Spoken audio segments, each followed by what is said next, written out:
Então, pessoal, continuando, esse aqui seria o segundo exemplo aí para a prova. Este aqui, parecido com o exemplo anterior, só tem uma questãozinha aqui que muda na visualização do cálculo da área da região.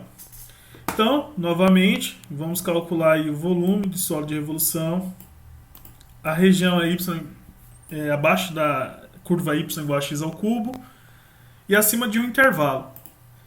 E agora a gente vai girar essa região em torno do eixo y igual a menos 1. Então aqui eu peguei e fiz o esboço gráfico dessa função, x ao cubo, né? 1 ao cubo é 1, 2 ao cubo é 8. E aqui eu tenho um gráfico de uma função y igual a x ao cubo. E aqui abaixo é a reta onde ele vai girar em torno, que é a reta y igual a menos 1. Então a região aqui, compreendida, aqui churiada, eu vou girar em torno desse eixo, que seria a reta y igual a menos 1. Quando a gente gira, eu fiz aqui um esboço, ficará assim nossa região, né? Repara que nossa curva no mouse é y igual a x ao cubo. Como eu vou girar em torno desse eixo, fica um buraco aqui girando em torno, né? A gente pega a nossa função ao girar em torno, rotaciona aqui, ficando um buraco aqui, esse furo na nossa. E nós queremos calcular o volume disso aqui, deste sólido de revolução. Rotacionando a curva x ao cubo em torno da reta y igual a menos 1. Como dito, para calcular o volume, vamos usar aí como é apresentado no livro do James Stewart de cálculo. Ele fala que o volume vai ser a integral em intervalo a até b da área da secção ax dx. E aqui eu deixo a secção. O que é a secção? Vamos relembrar isso. É como se eu fizesse um corte, lembrando que eu faço secções transversais, essas secções sempre paralela que é a abertura, né? Que gera circunferências. Então eu faço uma secção aqui cortando esse solo de revolução. Quando você faz um corte, aqui eu tenho um rascunho bem rápido, fica, olha só, essa região grande e o buraco, né? Então tem duas circunferências, a externa e a interna. Aqui dentro tem um buraco. Então quando eu faço um corte, a visão que eu tenho é esta. Então eu vou ter que calcular a área da secção em função de x, expressar a área em função de x numa secção, e aí eu calculo o volume.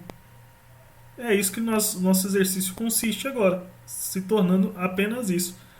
Calcular a área disso aqui, expressar a área dessa região e, por fim, calcular essa integral. Então, novamente, eu deixo aqui, ó, círculo 1, eu estou chamando aquele círculo maior. E círculo 2, o menor. Tá? À direita aqui, eu venho analisar somente o círculo 2, que é a função yx ao cubo, rotacionar ela. É como se eu esquecesse o buraco que gera, né? Rotacionando ela. Só essa curva aqui, só o círculo maior. Qual é o meu raio? O raio vai ser minha curva x ao cubo. Como eu estou rotacionando em torno do eixo y, e aqui é o zero, né? O ponto zero. O meu raio, ele ganha uma posição. Por exemplo, quando a gente está no ponto 2, 2 ao cubo é 8. Só que o raio aqui não é 8. Porque ainda tem mais um, se a gente pensar essa curva toda. Então, como eu estou rotacionando em torno de um eixo aqui, eu peguei e atribuí mais um. Tá? Quando você vê a translação, quando você diminui o valor aqui, y igual a menos 1, você soma na função. Mas, novamente, se você analisar aqui minha curva, começa aqui, termina aqui a curva x ao cubo. Contudo, estou levando em referência esse eixo. E observa que x ao cubo mais 1, porque é a distância entre a reta e minha curva aqui. Então, se eu estou pegando o raio como essa distância, então meu raio vai ser a distância x ao cubo, que chega no eixo, mais uma unidade. Espero que vocês tenham entendido essa questão do meu raio. Então, eu peguei e expressei meu raio aqui. Opa! Deixei meu raio. Tá aqui. X ao cubo mais 1. Esse é o raio do círculo maior.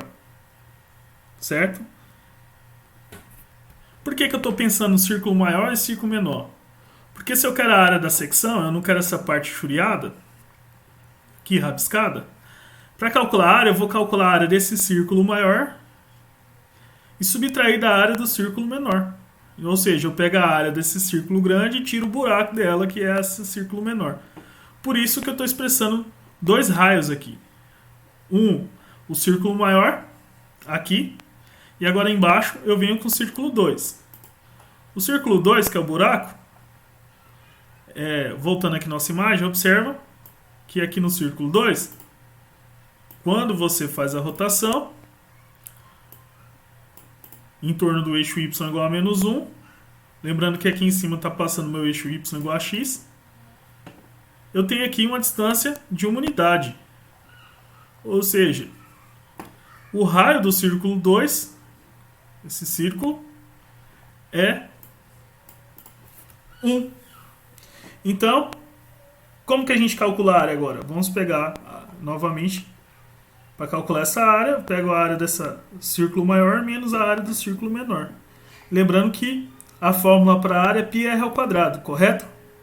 Por isso que eu precisei do raio, tanto da região maior, quanto do raio da região menor. O raio da região maior eu tive que pensar que era x ao cubo mais uma unidade, né? Porque estou analisando em cima desse eixo y igual a menos 1.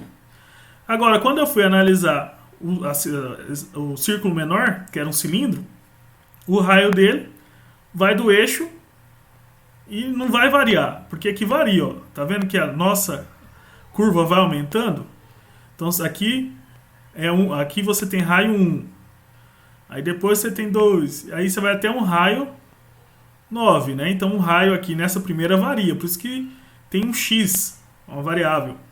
Aqui o raio é constante, ó. Pode ver no nosso cilindro, o raio, como é um cilindro, é reto aqui, o raio sempre vai estar variando entre 0 e 1, tanto faz a posição. Então o raio não é uma curva aqui, não tem uma função para ele variar. Por isso que no círculo 2 o raio é só um número.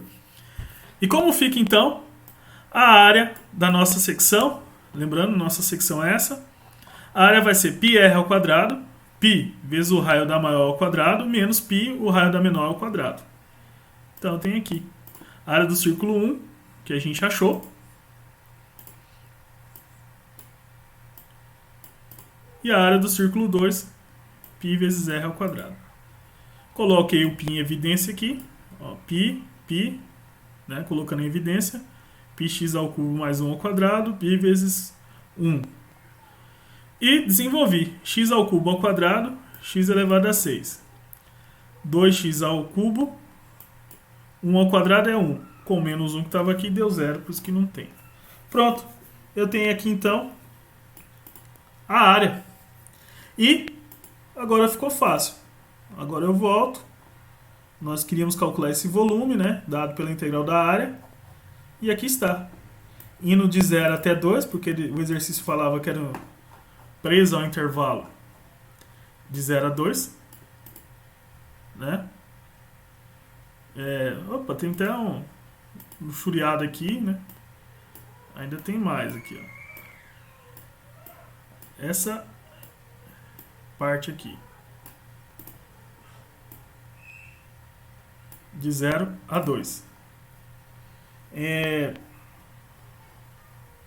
Então, de 0 a 2, π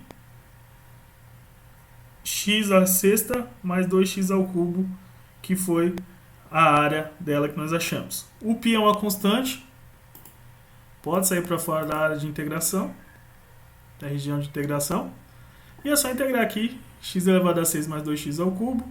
Eu passo a integrar aqui, que é tranquilo isso, e cheguei em 184π sobre 7. Tá? Então este exemplo aí facilita a vida de vocês na avaliação. Tornam lembrar, basta usar isso aqui, volume, a integral de A até B é o intervalo, e esse AX aqui é a área em função de X da secção. Então sempre você secciona e começa a interpretar. No exemplo anterior a gente não tinha um buraco, né? Neste exemplo a gente já tem um buraco. No exemplo anterior a gente só tinha a preocupação de pegar a função e essa distância do eixo, que ele ia rotacionar. Nesse exemplo, por ter um buraco, eu tenho que pegar a área maior menos a área menor. Tive que prestar atenção em duas coisas, o círculo 1 e ainda fazer para o círculo 2. E integrar isso aí que ficou tranquilo aqui. Gente, qualquer dúvida vocês deixem aí que a gente pode estar fazendo mais vídeo para ajudá-los. Obrigado.